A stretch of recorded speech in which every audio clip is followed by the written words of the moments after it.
जय श्री राम, जय राधे कृष्ण। नमस्कार मित्रों, आप सभी सकुशल हैं, ऐसी आशा है। चलिए चर्चा करते हैं। एक संत थे, बरसाना में रहते थे और हर रोज़ सुबह उठकर यमुना जी में स्नान करके राधा जी के दर्शन करके जाया करते थे। यह नियम हर रोज़ का था।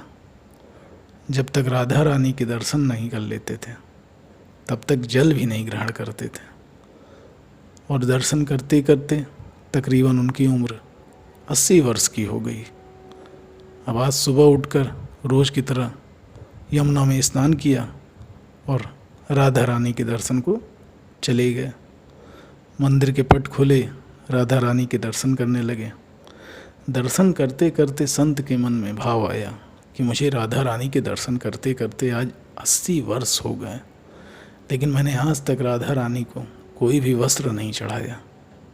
कोई नारियल लाता है, कोई चुनरिया लाता है, कोई चूड़ी लाता है, बिंदी लाता है, लहंगा चुनरी लाता है, साड़ी लाता है।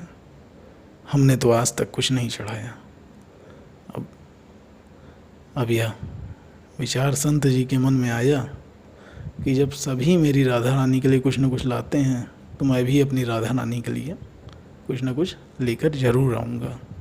लेकिन क्या लाऊं जिससे राधा रानी खुश हो जाएं। संत जी यह सोचकर अपनी कुटिया में आ गए। सारी रात सोचते सोचते सुबह हो गई। उठकर स्नान किया और आज अपनी कुटिया में ही राधा रानी के दर्शन का पूजन किया। और दर्शन के बाद मार्केट में जाकर सबसे सुंदर वाला लहंगा चुनरिया का कपड़ा लाए। अपनी कुटिया में आ करके अपने ही हाथों से लहंगा चुनरिया को सिला, सुंदर से सुंदर उसमें गोटे लगाए, अच्छे से टाके। जब अच्छे से तैयार कर लिया तो मन में ही सोचा कि इस लहंगा चुनरिया को अपनी राधा रानी को पहनाऊंगा तो बहुत ही सुंदर लगेंगी राधा रानी। यह सोच करके आज संत जी चुनरी लहंगा ले करके राधा रानी के मंदिर की ओर चल पड़े। और सीढ़ियाँ चढ़ रहे थे और अपने मन में सोच रहे थे, आज मेरे हाथों के बनाए हुए लहंगा चुनरी को रानी जी पहनेंगी, मेरी लाडली खूब सुंदर लगेंगी। यही सोच कर जा रहे थे। इतने में एक लाली आई, एक लड़की आई और बाबा से कहती है, बाबा आज बहुत ही खुश हूँ। क्या बात है, बताओ ना बाबा। बाबा ने कहा कि लाली, आज मैं बहुत खुश हूँ। आज मैं अपने हाथों से राधा रानी के लिए लहंगा चुनरिया बनाया है। इस लहंगा चुनरिया को राधा रानी जी को पहनाऊंगा और मेरी राधा रानी बहुत सुंदर दिखेंगी। उस लाली ने कहा, बाबा मुझे भी दिखाओ ना, आपने कैसा लहंगा चुनर लाया है, जरा हम भी तो देखें। और लहंगा चुनरिया को देखकर वो लड़की बोली, बाबा राधा रानी के पास तो बहुत सारी पोशाक है, ये आप हमें दे दो। अब महात्मा बोले, बेटी तुमको मैं दूसरी बढ़िया लहंगा चुनरी बाजार से दिलवा दूंगा। ये तो मैं अपने हाथ से बनाकर राधा रानी के लिए लेकर जा रहा हूँ, तुमको और कोई दूसरा बढ़िया दिलवा दूंगा। लेकिन अब बालिका भी महात्मा जी का दुपट्टा पकड़ लिया, बाबा मुझे ये दे दो। अब संत भी जिद करने लगे, दूसरे दिलवाऊंगा, ये नहीं दूंगा। लेकिन वो बच्ची भी इतनी तेज़ थी कि संत जी के हाथ से छुड़ाकर लहंगा चुनरिया को छीन कर भाग गई। अब तो बाबा को बहुत दुख हुआ, मैंने आज तक राधा रानी को कुछ नहीं चढ़ाया और जब लेकर भी आया तो लाली लेकर भाग गई। मेरा तो जीवन ही खराब है, अब क्या करूँगा। यह सोचकर संत उसी सीढ़ियों पर बैठे रोने लगे। इतने में कुछ और संत पुजारी आए।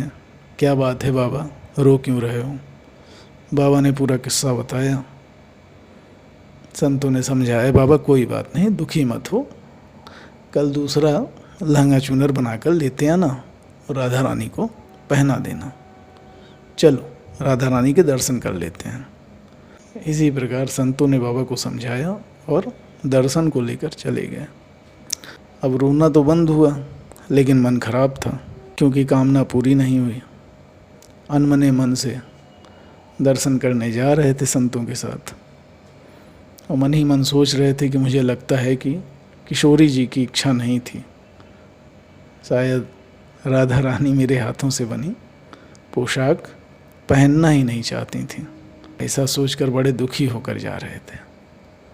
मंदिर आकर राधा रानी के पट खुलने का इंतज़ार करने लगे, और थोड़ी ही देर बाद मंदिर के पट खुले तो संतों ने कहा, बाबा देखो आज हमारी राधा रानी बहुत ही सुंदर लग रही हैं। संतों की बात सुन करके जैसे ही बाबा ने अपना सिर उठा करके देखा तो जो लहंगा चुनरिया बाबा ने अपने हाथों से बना कर लाए थे वही आज राधा रानी ने पहना था। बाबा बहुत खुश हो गया। राधा रानी से कहा, हे राधा रानी, आपको इतना भी सब्र नहीं रहा, आप मेरे हाथों से मंदिर की सीढ़ियों से ही लेकर भाग गईं, ऐसा क्यों? सर्वेश्वरी श्री राधा रानी ने कहा कि बाबा आपके भाव को देखकर मुझसे रहा नहीं गया, और ये केवल पोशाक नहीं है, ये वस्त्र नहीं है, इसमें आपका प्रेम है। और है, मैं खुद ही आकर आपसे लहंगा चुनरिया छीन कर भाग गई थी। इतना सुन करके तो बाबा के आंसू फूट पड़े।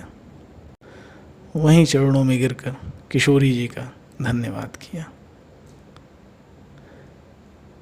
ये कहानी एकदम आत्मविभोर कर देती है। हाँ, मन से सुनिए, मन से बताइए, मन से राधा रानी का नाम लीजिए, राम राम कहिए। जय श्री राम।